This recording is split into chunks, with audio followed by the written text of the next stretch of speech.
The Kwara House of Assembly has called on the Federal Road Safety Commission, FRSC, and other security agencies in the state to extend their areas of coverage and hours of operation to check carnage during the forthcoming Eid-el-Kabir festival.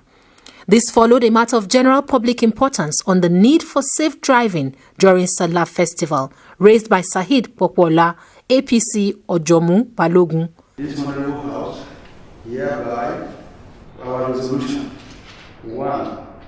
This Honorable House hereby all our radio stations in the state to intensify their public awareness broadcasts on road safety as a matter of social responsibility. Those in favor of this prayer say aye. Aye. Those against say nay. The ayes have it. Number 2. Call on the transport unions to be alive to their responsibility of monitoring the activities of their members on safety during the festive period. Those in favor of this prayer say aye. Aye. Those against say nay. The ayes have it. 3.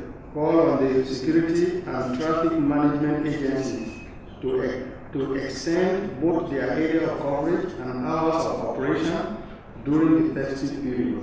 Those in favor of this prayer say aye. Aye. Those against say nay. The ayes have it. The House called for more sensitization on safety measures by broadcast stations as a matter of social responsibility.